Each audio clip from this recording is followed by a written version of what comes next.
but you have 12 years from the moment you bring your child home from the hospital to their 12th birthday to make the biggest impact on their life that you can make, to help them lay the foundation for who they're going to be and to give them the tools that they need to navigate a world that you're probably not going to understand. 12 years, not 18, not 24, 12. So how we use these first few years of their life can make all the difference. But how do we accomplish so much when they're so young? Are you ready? Welcome to Man Up, the podcast by men, about men, and for men who are striving to be better fathers, husbands, leaders, and followers of Jesus. Are you ready? Man up. Yes, sir! Welcome, my friends. I'm your host, Jared Boldman, and this is Man Up, your podcast with the encouragement that you need to be a better father, husband, leader, and follower of Jesus. I get behind this microphone every week and remind you that we are a band of brothers, and I hope you'll allow me to dispense with the rest of the introduction because we need to get into it. This is our second week of our 12-week, 12-question Man Up Challenge, and today we are looking at being intentional fathers. And the question that I put in your workbook, and if you're part of the challenge, hopefully you downloaded the workbook and the journals and you're tracking this, but the question that I gave you was I asked you to think about your interaction with your child, that are you actively involved in the lives of your children? I asked you about their habits. I asked you about discipline. I asked you about your role in instruction and correction and how well you knew them. And then to rate yourself on a scale of 1 to 10 when it came to being actively involved in the life of your child. Remember, anything below a 7 needs some attention, and anything below a 5 has reached a critical stage. Now, I want to go back to what we were talking about in the introduction, because that's absolutely true. I was reading the statistics on it just this morning, that you have 12 years, in fact, to make an impact on the life of your child. Now, this is not new information, although it's sobering that Brian Haynes, friend of the show, he was back in season 1, was talking to us about how he invested in the lives of his children, and he thought about it sort of like a spiritual bank account. His number, I think, was 16 years, and that number has since gotten smaller. But he talked about how he used the first 16 years of his children's life to make the biggest impact that he could so that when they got past that age and they no longer accepted his words just at face value, he could draw from that. I think he called it the bank of credibility to help them steer their lives in the way that they needed to go. I was thinking about that because my son is approaching his 10th birthday. And that's sobering to me. At the most, I've got 2 more years of really being an effective influence in his life for good. It's sobering to think that 75% of the time that I will ever spend with him is behind me. But think about it. Once they reach the teenage years and they start developing friendships and dating, and then they go off to college and they come home for summers and then they go start their career. And if we're lucky enough to live in the same city, we may see them several days out of the year. But if, like I do with my parents, I live halfway across the country, I see them maybe once every couple of years. And the majority of the time that you will ever have with your children is gone by the age of 12. Now, what makes this even more sobering is this is typically the time in the life of a man where he has the most outside pressures on him. He has external pressures from work. There'll be pressures on his marriage. There'll be all kinds of struggles with finances and things like that that are competing for the attention that he needs to be devoting to his children. And most of you, if you're part of this challenge, undoubtedly feel these kinds of external pressures. In fact, I want to share another presentation with you like I did last week. If you're watching on YouTube, you'll see it. If you're part of the challenge, I'll send it out in Monday's email in the wrap up so that you'll have the slide deck with that. If you're not part of the challenge, look in the links in the description and you can still join and get the challenge emails and the workbooks and the journals and things like that. But this slide deck is really going to help you understand what we're talking about. If you're listening on the podcast, this is a little more of a workshop type podcast this week. But as we're looking at this presentation, these are things that men struggle with when it comes to being active in their families, whether it's building communication, trust, and intimacy with their wives, like we talked about last week, or rearing their children. And the challenges that come with fatherhood are really start with the time constraints. I don't know many men who will say that they feel like they have enough hours in the week. In fact, many men that I've talked to in men's groups across Reddit and Facebook and things like that express that fatherhood feels like something that is an addition rather than a role that they play in their life and crucial to their identity. It almost feels like an additional workload to them because of the time constraints associated with it. And think about that. We get up in the morning, and I'm blessed to be able to work from home, but most men get up in the morning, they commute 30 minutes or an hour to work. They work an 8-hour day if they're lucky, maybe longer than that. They come home, so they've left probably before the kids get up for school. They come home, the kids are working on homework. They sit down, if they're lucky, again for family dinner after an hour commute. If you're lucky in the evenings, you might have 1 or 2 hours with them at the most before it's time for bed, and you drag your exhausted corpse into the bedroom. And that leaves many men, as I've talked to them and discussed them in these groups who've shared their stories with me, to feel like they're primarily just providers, that their role as husbands and fathers end with bringing in the paycheck because that's all they have time for. The weekends are for fatherhood, but during the week, there's so little time with their children. How do you make that count? How do you, on top of that, you're trying to build your relationship with your wife and maintain that as well. And really the way that our society is structured, it does make it a challenge. On top of that, we have the limitation resources. It would be nice if we were all independently wealthy, but the simple fact of the matter is there's economic pressures associated with living in the US right now, that we're in the middle of a recession that's not quite materializing, providing a quality of life for them, meeting the expectations of school and meeting all of the extracurricular expectations that are put upon us. There's an expense to that, and it wears down the mentally wears you down and breaks you down as you're pursuing trying to be the best father that you can. There's the Atlas syndrome. I named this one the Atlas syndrome because my wife describes me as her Atlas, not because I bear the world, but just because I feel like it's on my shoulders all the time.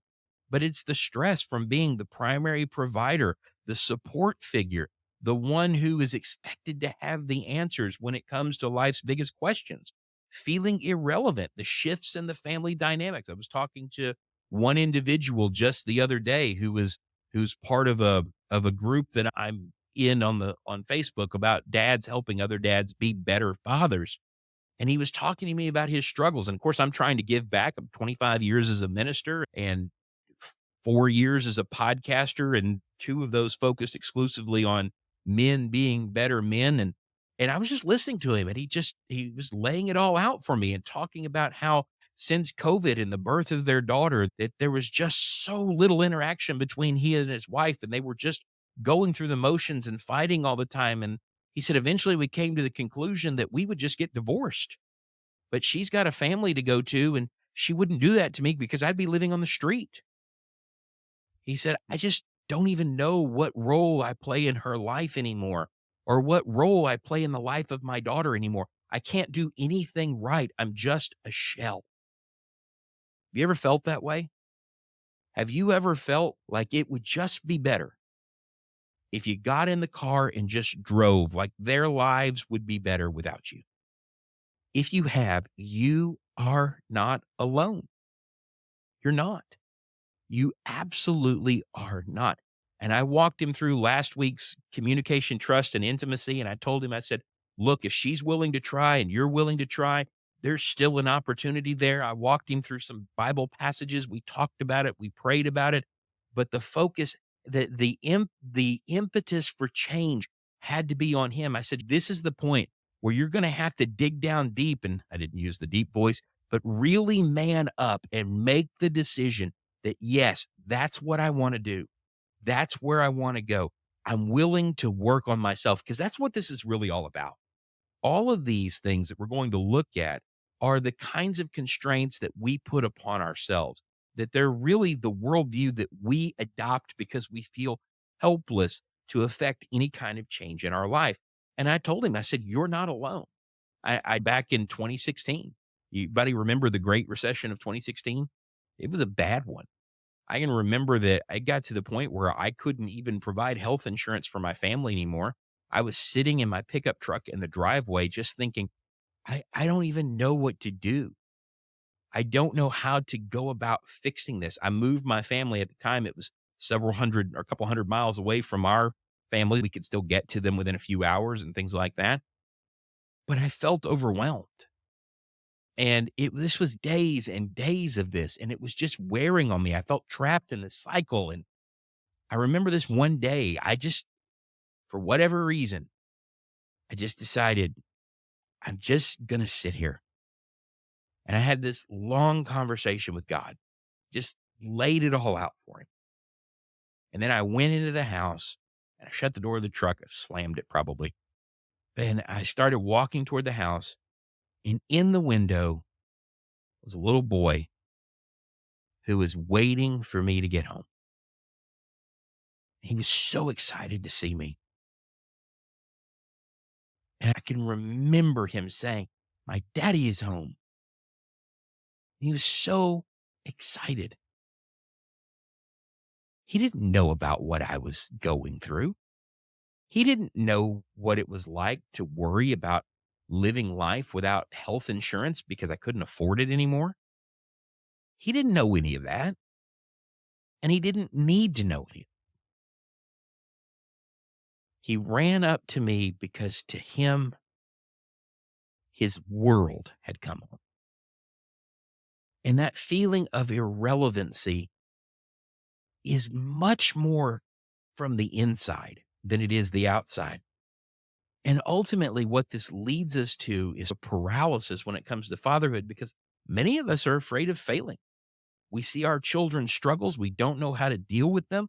They're a reflection on our parenting quality. More on that in just a moment. But we get to thinking that I don't know how to prepare him. I don't know how to prepare him for the world they're going to live in. I was thinking about that the other day. I mentioned it in last week's podcast. I very seriously doubt that my father, and I've never had this conversation with him. I really should. But if I sat down with dad and I asked him, "Dad, the world that you were preparing us for versus the world that we live in today, how close are they?" I would guess that he would tell me that they're vastly different. And I'm looking at the way that our culture is moving. I'm looking at the way that our culture is beginning to treat men as even more disposable. And yet we're starting to see the ramifications of that. We're starting to see resilience in the traditional wives and the traditional women as they pull away from the feminist agenda and the feminist lie that's out there. It's going to be a long time before it heals because our culture still believes that there is something to gain by alienating men and making them feel insignificant. How do I prepare him to walk in that world when I barely understand it myself? And ultimately, that's the struggle, isn't it? That's the struggle. Because when it comes down to it, to be a father, and I like this quote, requires patience, love, and giving up the all about me attitude. That's the biggest struggle that we have is recognizing, particularly in these first 12 years, that I've got to find a way to make the time constraints work around their needs and not the other way around. I have to find a way to deal with the limited resources in a way that their world is not filled with complaining and grumbling. I have to find a way to put down the load so that I can hear what they're saying to me. I have to find a way to silence the negative talk in my own mind, those feelings of irrelevance and failure, so that they become the most important thing in the time that I have with them. And so I want to share some things with you. I call this Dad 101. In fact, if I'm titled this episode, it's probably the title for it. Dad 101, What the Books Don't Tell You. That there's four things. And I got these from a TED Talk that I watched a few days ago. It was done by a lady by the name of Swati Loda. And she was talking about four things that your kids wish that you knew. That number one, our kids wish that we knew the difference, particularly in these first 12 years, between disagreement and disrespect. And this is one that got me thinking because I've really been talking with my son about showing respect to his mother and not back talking and all of those things. And I realized at some point there has to be a difference between disagreement and disrespect. It's one of the interesting things, and where I was really thinking about this was when I was thinking about the book of Job. Job is never told by God that it was wrong to question him.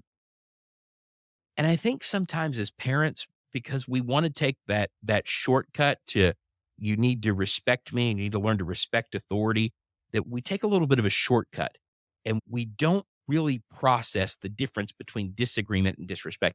If my child can't disagree with me and I'm wrong on something, then I've created a space where they cannot voice truth. You ever stop and thought about that? If if it is wrong to disagree with me and they can see or they don't understand, there are many times when Will doesn't understand what I'm doing and he will disagree with me. But if I take that disagreement as a sign of disrespect, then I've created a place where it's not safe for him to say true things. I want him to be truthful, but I've also created an environment where it's not safe for him to be truthful. And as his father, I have to stop and understand that it's okay to voice something that is in opposition to what I think, as long as it's done respectfully and as long as it's done for clarity and not rebellion. And we see this all the time in the Bible. Think about Jesus in the garden. What was he praying? Wasn't disrespectful, right? But it did voice a desire for something other than what God had presented to him. Let this cup pass from me, but not my will, but your will be done. That's not disrespect. It's just, is there another way? Job was called a righteous man, that he never cursed God. That we're told at one point in the book that in all this, Job did not sin with his mouth. Now, did he say some things that question God, that he said, I wish I had the answers to this? Doesn't seem right. This doesn't seem fair. Absolutely. But disagreement or questioning is not the same thing as disrespect. Being comfortable with the idea of if my child can disagree with me without being disrespectful is really approaching being a parent, for lack of a better term, like an adult.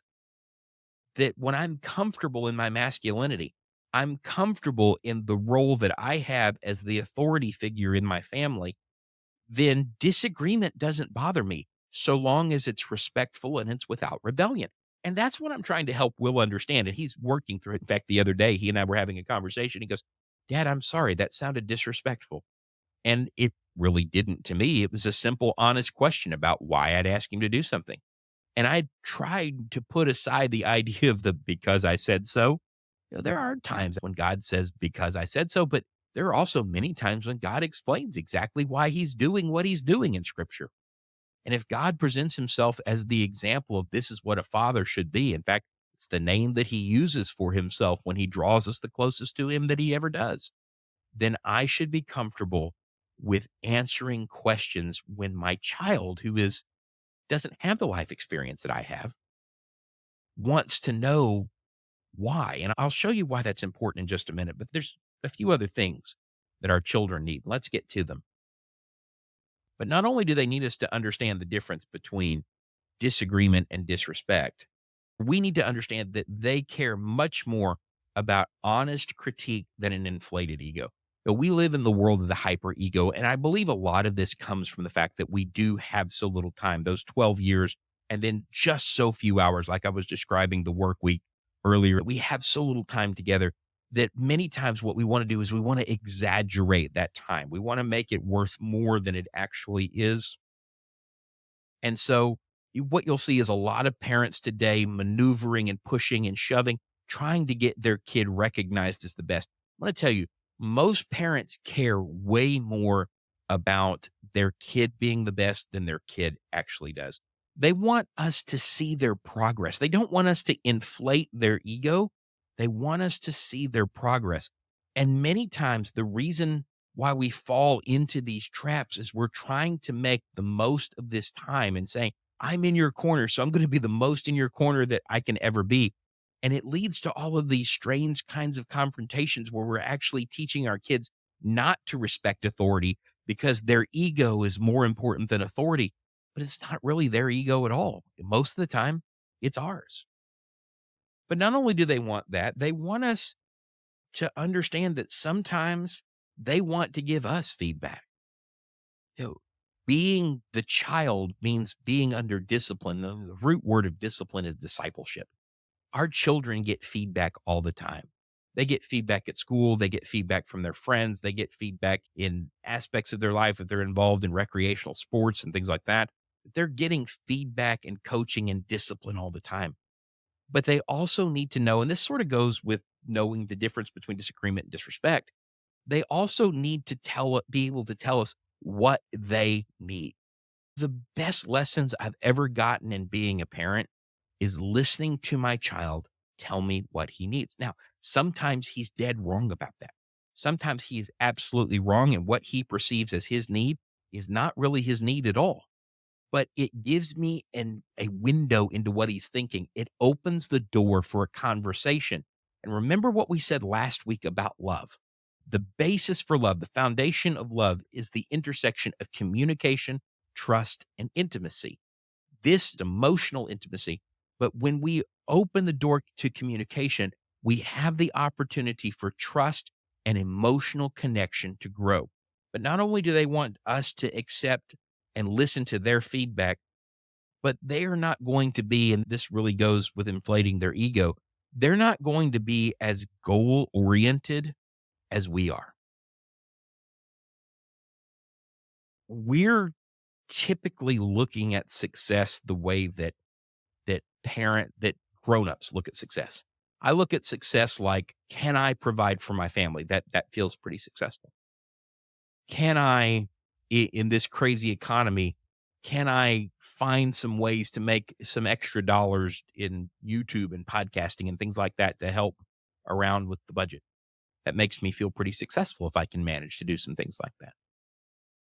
Success to us might look like a promotion. It might look like an increase in our standard of living, but success to them more often than not is, did they get to feel like a kid? Did they have a good time? And that's something we forget about. And a lot of this comes with the fact that we often feel like we're in competition with the highlight reels of other parents. You ever felt that way? Have you ever felt like you see everybody else's perfect family life, the perfect vacations, the perfect houses, the perfect scores on the tests, so the kids are going to the perfect college on the perfect scholarships, and you think, I'm just not measuring up. So what I need to do is push my child harder. I need to push them to succeed. Success may not look like that for your child. That may not be where their aptitude lies. It might not be where their ability lies.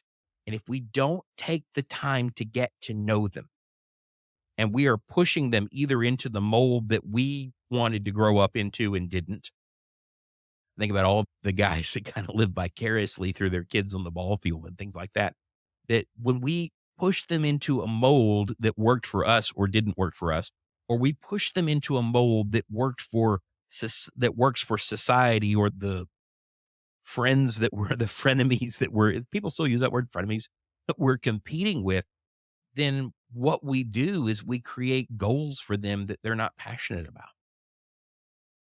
The reality is if you look at most of the millennial and Generation Z that are coming up and graduating, and the millennials already have, but Generation Z is graduating college and the student debt that's associated with that. Many of them took on that debt to please their parents, to feed a lifestyle that the jobs that they will get will never service that.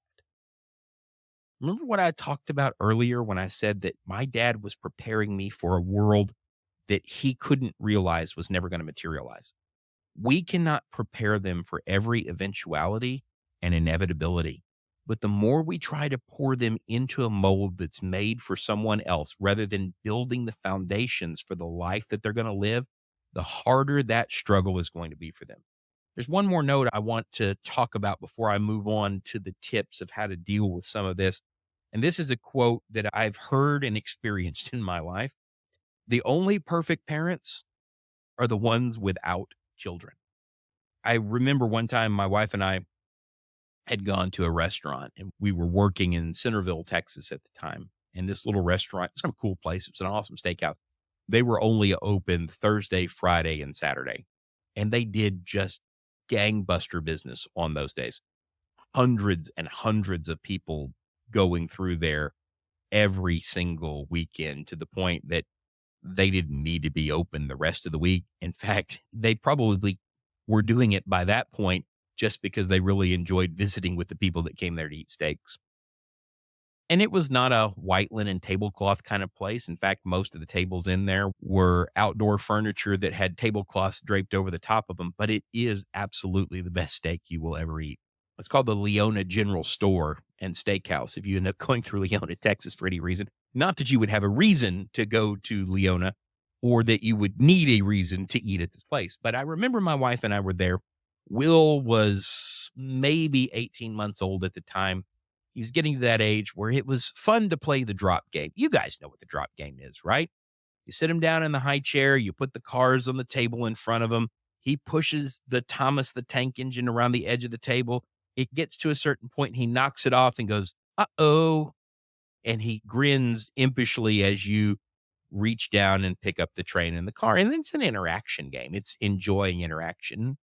Sometimes he would get a little excited and he'd swat the car a little hard and it would bounce a couple of bounces across the floor, but it never really bothered anybody. But I remember there was a young couple there. She was probably 6 months pregnant and he was fairly young, early 20s.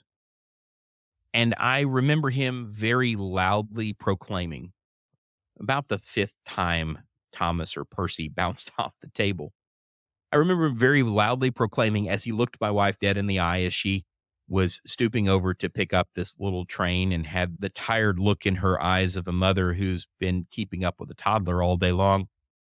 And he looked her dead in the eyes and then looked over at his pregnant wife and said, "Our child will never behave like that." Lauren didn't miss a beat. She looked the guy right in the eye and said, "I would love to buy you dinner 18 months from now. I won't even have to eat steak because I will be so comfortable watching you eat your words." Your children are going to humble you. We may think we have this parent thing all figured out. We've got the discipline. My child is never going to do this. He's never going to act this way. The minute you say that, you can bet you're going to get humbled there. And of course, you know this because all of our children are different. So the question is, how then do we help them build a foundation that will work to build a godly life as a husband and a father, or as a wife and a mother, depending if you're raising boys or girls or both? How do we help them with those things? And this is something that I've shared with the Man Up audience before, but I'm going to share it again as part of this challenge. I believe these to be some of the most important steps that we can take, or important realizations that we can come to. That first of all, I need to get settled on what my child needs. Now, you'll notice on the right side of the screen here, I have Maslow's hierarchy of needs. We talked about that last week. I told you it was going to come up again this week. I want to remind you of the books that I told you about. I'll put the links to them in the description, but The Warrior Poet Way, and then also Crucial Conversations, that I'm going to put them in the description so that you can pick those up through the Amazon affiliate link. But Maslow was an interesting guy. He proposed a psychological model that basically says you can understand people based on what needs are being met. And we talked about these, the physiological needs that hopefully we're all providing for our children, things like food, water, and shelter. You have security needs. Kids need to know the door locks work. They need to know that the smoke alarms work, that kind of thing. That there's a stable income, that they have a space that belongs to them. We just got done remodeling Will's room, done with his Lightning McQueen bed, sadly, and moving to a loft bed so that he could have his space to play his computer and things like that, and have some space that just belongs to him. That's part of that idea of security. But where parenting really fits in are these middle two, the social and the esteem roles. This is where we're really we want to meet the physiological and the security. And if we're not, parenting's going to be difficult. our children are going to struggle. But what parenting is really focused on is the assumption of, okay, these are met in my role as a provider. This is where I'm trying to help my child grow. I'm trying to help them understand their place in the family unit. That's one of the reasons why it's a struggle sometimes. If you've ever heard somebody say, my child is very self willed, that I feel like I'm fighting with them all the time. Most of the time, they're struggling to understand their place in the family unit, and you need to set the parameters around it. It doesn't mean it's going to be easy, but that's one of the things that our kids need from us. Not only do they need to know their place in the family unit, they need firm, authoritative discipline that affirms love and understanding. What do I mean by firm, authoritative? Okay, that doesn't mean that we're bringing the hammer down. I think sometimes when we hear authoritative, that's what we think. But firm means that the rule that I set doesn't change. One day, something's not going to be okay, and the next day, it will be okay. That's not firm. Authoritative means that in the relationship dynamic between my child and I, my son understands that I'm the authority. I'm the one that's going to make the decision. Now, I've already told you that I'm raising him to understand that it's okay to ask questions of authority if he doesn't understand. It's so long as sometimes he understands that when I say, because I said so, that's the sufficient answer. Because there's a difference between disagreement and disrespect. But not only that, discipline needs to affirm that I love them and that I'm trying to help them understand in the same way that they want to be understood. And so understanding is a two-way street. And that's important for us to realize. This doesn't mean that we turn our kids loose and that we don't discipline them, but that our discipline has the purpose beyond punishment. Discipline should be about correction and discipleship and not punishment per se. Thirdly, we need to understand that they need a personal relationship with you that affirms their individuality. That time problem compounds when you have more and more kids. I have a friend, they moved to Florida a couple of years ago. In fact, he listens to this program. So, John, if you're listening, you're getting to be an example. But he moved to Florida with his wife and his three children. One of the things that I so appreciated about John in the probably 18 months that I knew him while he lived in Oregon and we moved up here is I appreciated the fact that John made the effort to make individual connections with his children. That it wasn't just, okay, I'm going to take the kids and we're going to go hang out. Although there was some of that, but there was one-on-one time, that there was time with the eldest son. I'm not going to share his kids' names. And there was time with the daughter who was the oldest of the three of them. And then there was time with the youngest son. And that relationship affirmed the individuality of the children, that they knew that they each as individuals had their relationship with their father. That's important to our children. That's part of understanding their place in the family unit, is that they have our children. And of course, my son's an only son, an only child, but he knows what his place is because he has a relationship with me and a relationship with his mother that's not dependent upon the other one. So that's very important to affirm their individuality. Basically, what we're saying is, I want to get to know you. I want to see you. I want to know what your struggles are. I want to know what your difficulties are. I don't see you as a caricature, and I don't see you as a carbon copy of your older siblings. I see you. Fourthly, our children crave an example to follow. And this really is part of this discipline of discipleship. Our children crave an example to follow. And this is where we lay the foundations of faith.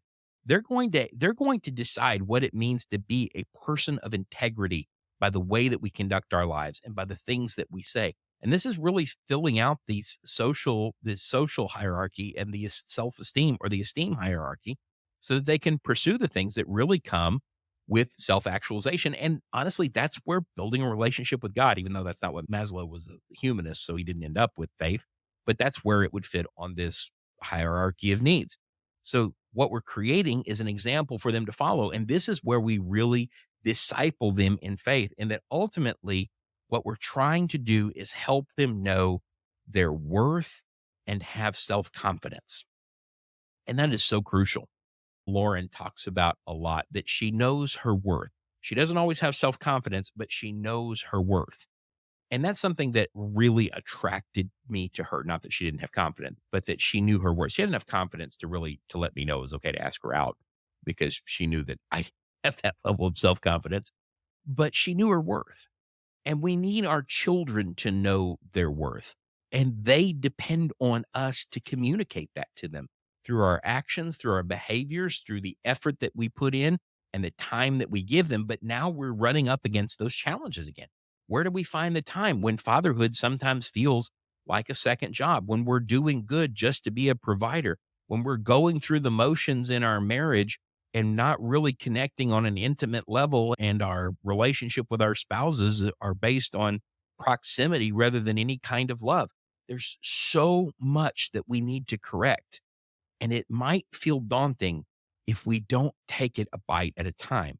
Hence the reason we're doing this over 12 questions over 12 weeks. Now, this would be a good time to stop and think about those challenges that I put out there, because they really did influence the week 2 challenges, the individual relationship we have with our children. I know I've discovered a lot about Will this week, and he and I have had a great relationship his whole life. But I've discovered a lot about Will this week by going through those challenges myself and talking to him and really letting him lead the conversation in the ways that help me understand how he's functioning and what he's thinking about, what he's concerned about. In fact, we had a really good conversation in the car that opened up the other day that gave me a chance to hear some things about myself and my outlook on the world, which sometimes can be a little negative. Sometimes I can get a little down on myself when I don't feel like I'm doing a good job as a father or a husband or as a preacher, or I feel like the budget's getting tight or something like that. The finances are not where they need to be. All of those same things that you worry about, probably, that sometimes I allow that negativity to creep into my demeanor. And he sat down next to me as we were driving somewhere. He goes, "Dad, sometimes I feel like I'm too negative." And I said, "Really?" And he felt comfortable because I was working on those same kinds of conversations that I encouraged you to work on. And I said, "Really?" I said, "Why do you feel that way?" He goes, "I don't know." He goes, "I think I'm just a negative person," which is the furthest from true that it could be. So I said, "Tell me what that means." And he was explaining the situation to me and explaining his outlook. And I said, "I don't think you're the negative person in the relationship." I said, "I think I'm the negative person in the relationship." And I explained to him, I said, "Sometimes, as much as I try to tune out the outside world, and my audience knows that I've sworn off talk radio years ago, but the much as I try to tune out the outside world, little bits of it still creep in and they still affect me and my countenance." And he is so perceptive that I know he can see that. I know that he knows when something external is affecting me. But what he's seeing within himself is a pattern that I'm on the air telling men not to replicate. And he's worried that he's replicating that pattern. And so we had a good long discussion about it. And I explained to him the steps that I go through on a daily basis, trying not to put out negativity, trying not to put out a sense, a complaining mood in my house, trying to really embrace what it means to be a man of God. And I explained to him that sometimes I win, sometimes I fail, but I want to be transparent with him about that because I don't want him to adopt this attitude that I have. And I certainly don't want him to think it's because of some kind of deficiency that he has that he's running into these kinds of struggles. So, how do we go about this? How do we win these battles when it seems like there's so little time? The rest of our time together, I'm going to devote to something that I've shared with you in the past, but I'm going to try to make it a little more practical. It's part of the Dad 101, and there's an acronym associated with it. It's called time. And these are the ways that you can maximize what you have with your child for the greatest impact, particularly in those first 12 years. And it begins with togetherness. As a father, and remember our word for the day, it's actually part of the acronym. Remember, our word for the day is being intentional. So as a father, I only have so much time with my child.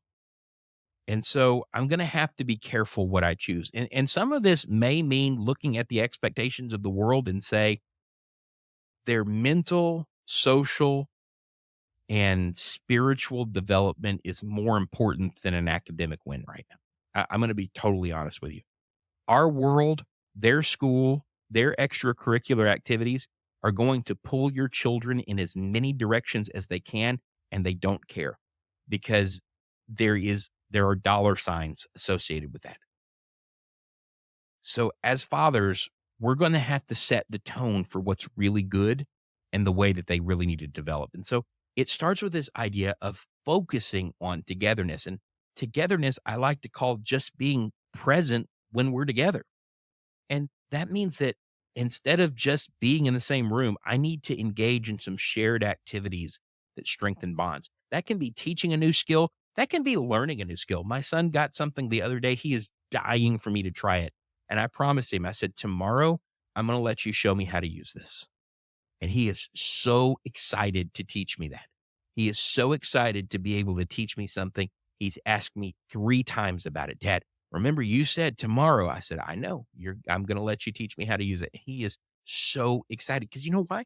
He gets to put on the role of the teacher and he gets to share something of his world with me that means something to him.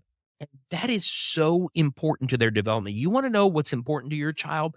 Let them teach you something. Let them teach you something.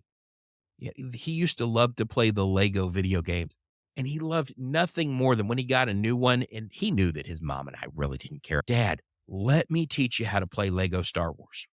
Okay, let's sit down and do it. Let's sit down and do it. And one of the big mistakes, and I mention this a lot, but I'm going to mention it again, and it's something I'm having to be watchful of because he wants a little privacy sometimes because he'll be 10 soon. He's wants a little privacy, but I have to be careful about not letting the video games drift off into the back room because that's actually part of our togetherness now. I need to value both quality and quantity time with my child. And this is something I got from friend of show, Kenny Embry, and I love it. And I will say it till the day I die. And that is what that really means of valuing both quality and quantity time with your child is quit waiting for the perfect moment and use the moments you've got. Basically, I need to learn to turn trash time into treasure time. That spontaneous connection is better than a vacation 6 months away that the whole family's going to fight because we're not connected to one another. We're going to be stressed out because it's going to be more expensive than we thought. It is better to embrace trash time.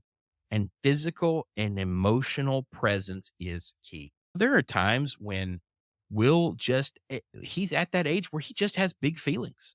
Your kid is going to have big feelings. Some days he will come downstairs and say, Dad, I just need a hug. I don't know where it's coming from. I don't know what brought him downstairs to me to say, I just need a hug. But I can promise you, whatever I am in the middle of is going to stop, and I am going to hug him until he stops hugging back. Because it affirms those social and esteem needs where the role of the father really means something. It affirms to him that when I give discipline, it's never because I'm angry, but because I'm trying to help him lay his foundation. Because he knows emotionally, I'm there for him. Physically, I'm there for him. If he needs me to do something, I'm present. It doesn't have to be a 40-hour job to raise your kids. They don't have 40 extra hours, but you do have to find the compromises. There will be times when you have to walk away from the job and just say, I can't. There will be times when you have to look at the school and say, you know what? The band concert's not worth it because we haven't had any time together as a family. And what's one more? There are just times when you're going to have to choose between letting the world invade your together time and holding on to it like it's precious. And that brings us to the I in our acronym, and that's being intentional or intentionality. That you have to use the moments to their fullest. This is something Ben Lee and I talked about almost 2 years ago. In fact, I think it was part of Biblically Speaking when I used to do more fatherhood on that particular YouTube channel and podcast. But I called it finding your God moments. If you want to raise your child to follow God, if you want to raise a child of faith, not only are you going to have to be an example of faith, you're going to have to choose moments where you can help them see God better. These are going to have to be things that that you show integrity in, that you're not going to shoehorn God into a life filled with blasphemy. For us to capitalize on these moments, these everyday situations, and use them to help them lay a spiritual foundation to become the fathers that we want to be, we're going to have to be intentional in our own relationship. But that also means being fully present listening actively and engaging deeply. That we talked about active listening last week, not listening to form an answer. That's really easy to do with our wives. It's also easy to do with our children. Not listening to give the perfect reply, but listening to know them, to engage with them deeply, to hear what's going on inside them. We need to use conversations to impart values and wisdom and be deliberate in our interactions so that we can teach them respect, not just for us, but for themselves. And if we don't formulate the game plan, and this is part of being intentional, we don't formulate an idea of who they need to become based on who we want them to be and who they want to be, and figuring out, okay, what's real in all of this and how do we live this to become these people that we need to be? If we don't have a direction in all of this, then we're just bouncing off obstacles. We might as well be playing pinball with them until we lay out a course and we're intentional about who we want them to become and then show them an example of that in our own life, we're going to struggle in our roles as fathers. But not only that, we need to be mindful. And that's that if being intentional is being aware of the direction they're moving to, then being mindful is being aware of where they're at. That what are they feeling? How are they developing? What is it that they don't understand? We need to observe and reflect how our actions influence it. Just like that conversation I was telling you about the other day. We need to allow them to be the ones to open communication.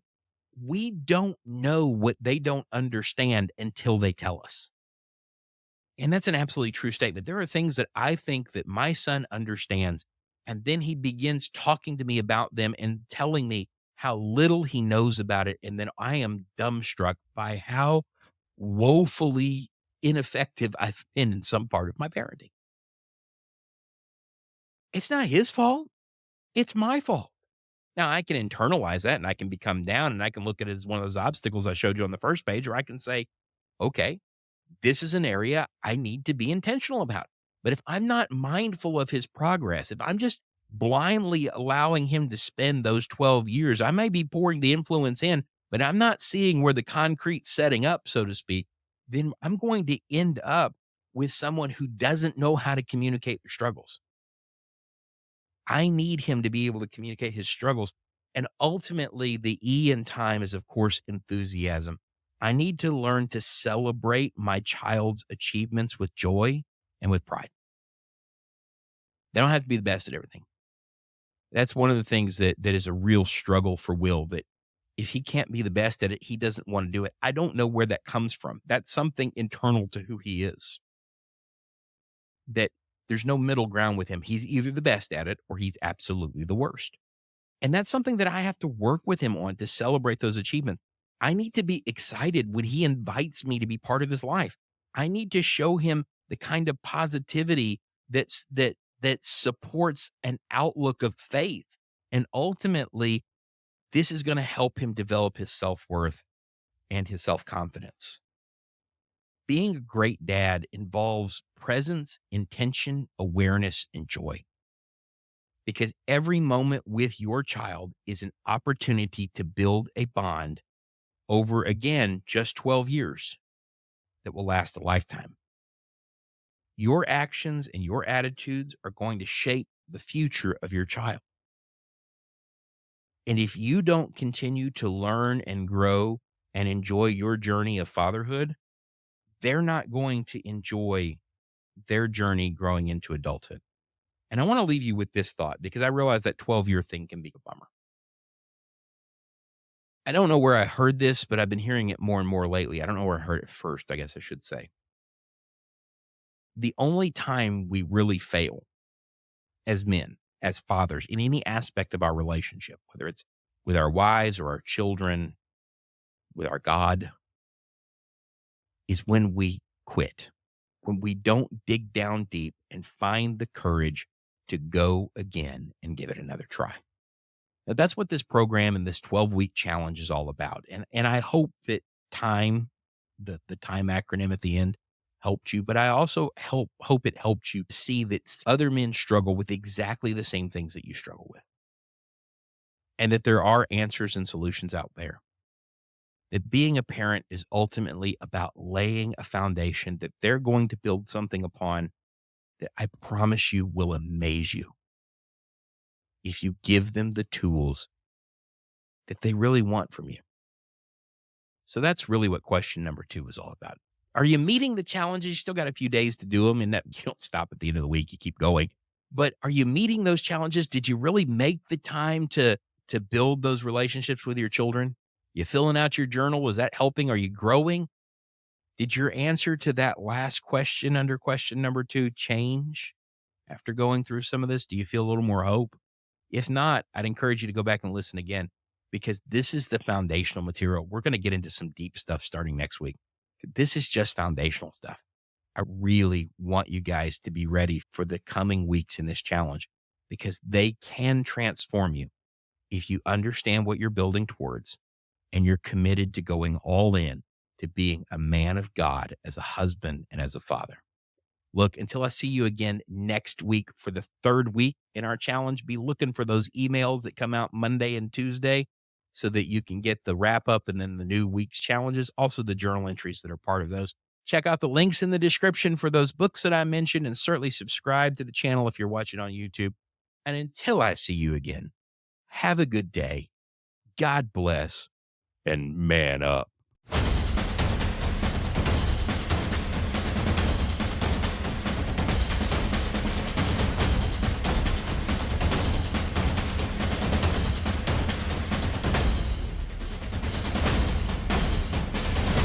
Dismissed!